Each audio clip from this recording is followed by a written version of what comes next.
कितना कमाते हैं एक दिन रिक्शा पे?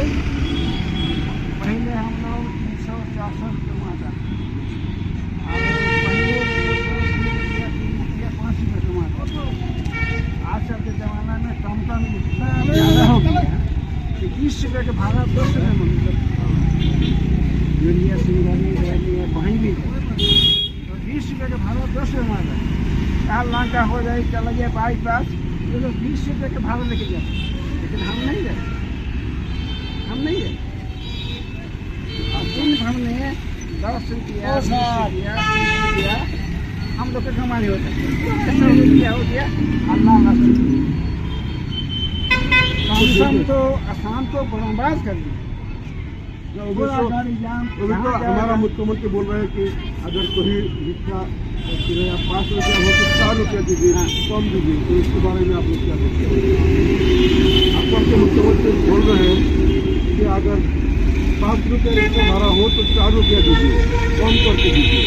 हम तो कम कर दिया, वो लोग 20 रुपया था तो 10 रुपया दे। अच्छा ठीक है, आप लोग बहुत मेहनत करते हैं और इसलिए मैंने आपका रिक्शा पे प्लान नहीं हुआ, लेकिन आप लोग बहुत मेहनत करके पहुँचते हैं, इसलिए मेरे तरफ से आपको ये हदिया दे रहा हूँ।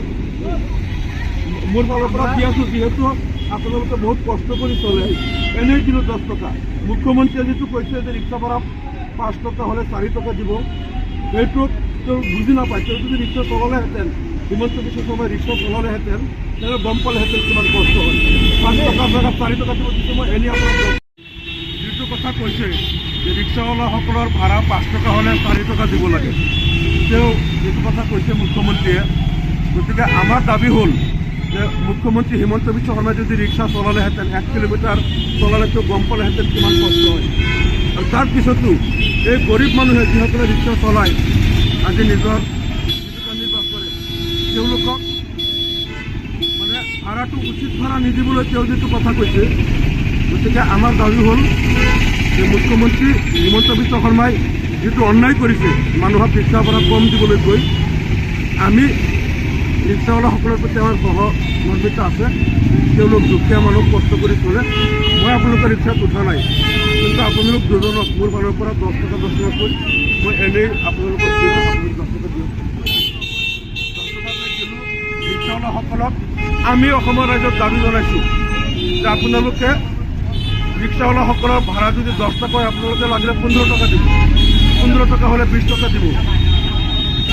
ৰিক্সাৱালাসকলক আপোনালোকে অসুবিধাটো বুজি পাওক।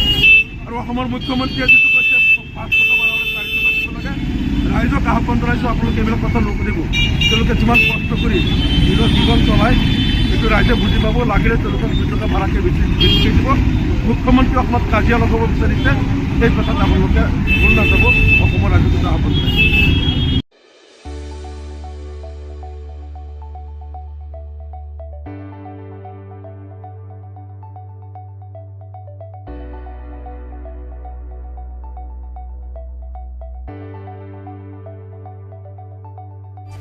নমস্কাৰ, মই ডক্টৰ ৰকিম বৰঠাকুৰ। আমাৰ এই সঞ্জীৱনী ডায়েগনষ্টিক ইতিমধ্যে 9 বছৰ সম্পূৰ্ণ কৰিলে। ডক্টৰ কলিয়াবৰবাসীৰ স্বাস্থ্যখণ্ডত প্ৰভূত সেৱা আগবঢ়াই আহিছোঁ। তেজপুৰ বা নগাঁৱলৈ নগৈ আমাৰ ইয়াতে তেওঁ সেৱা ল'ব পাৰিব। সহায় সাৰথি আৰু আশীষৰ ফলতে আমি এই লেবৰেটৰীটো নতুন ৰূপত পাবলৈ সক্ষম হৈছোঁ। আমাৰ যিখিনি পেথলজিকেল টেষ্ট বা বায়'কেমিকেল টেষ্ট বহুতখিনি ফুলি অট'মেচিনেৰে সম্পন্ন কৰা হয়। লগতে আমাৰ ৰুটিন মাইক্ৰ'বায়'লজিকেল যিখিনি ধৰক কালচাৰ ইত্যাদি, stool culture, urine culture, sputum culture আৰু কিছুমান বিশেষ চাইটলজিকেল টেষ্ট লাগে ফ্লুইড এনালাইচিছ, FNAC ইত্যাদিখিনি কৰা হয় ইয়াতে।